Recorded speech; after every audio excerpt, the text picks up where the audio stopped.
अडानी जी के मित्र जो इस देश के प्रधानमंत्री भी हैं, नरेंद्र मोदी जी को एकाएक इस देश का गरीब याद आ गया है। 9.5 पौने 10 साल में गरीब नहीं याद आए थे। गरीब जब अपनी इज्जत की लड़ाई लड़ रहे थे, गरीब जो आटे और दही पर जीएसटी दे रहे हैं, गरीब जो बेरोजगारी और महंगाई से जूझ रहे हैं, गरीब जो 1200 रुपए पर सिलेंडर खरीद रहे थे, तब मोदी जी को याद नहीं आए थे। अब मोदी जी को देश के गरीब याद आ रहे हैं। पता है क्यों याद आ रहे हैं? क्योंकि मोदी जी की वादा खिलाफी ये देश देख रहा है। मोदी जी का दोहरा मापदंड ये देश देख रहा है। ये देश देख रहा है कि कैसे पिछड़ों के साथ लगातार मोदी जी ने धोखाधड़ी करी है। अब जब बिहार के सर्वे में कुछ आंकड़े आए हैं, 63% पिछड़े और अति पिछड़ों की आबादी मिलाकर है।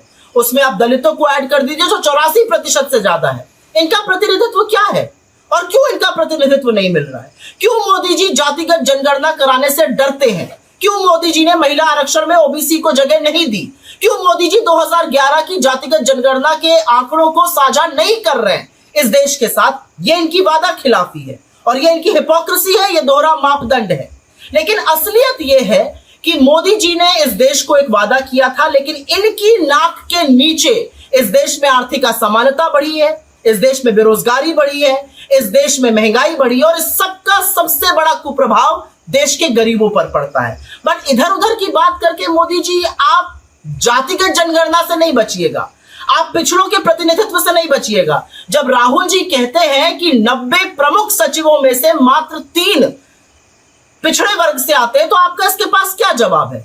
आपके 10 मुख्यमंत्री हैं, एक मुख्यमंत्री पिछड़े वर्ग से आता है और अब उनकी भी रुखसती होने वाली है।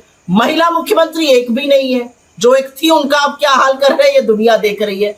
तो मोदी जी आपके गले की फांस बन गई है, हम समझ सकते हैं, लेकिन अब ये मांग थमने वाली नहीं है, अब ये मांग रुकने वाली नहीं है। जितनी आबादी उतना हक देना पड़ेगा।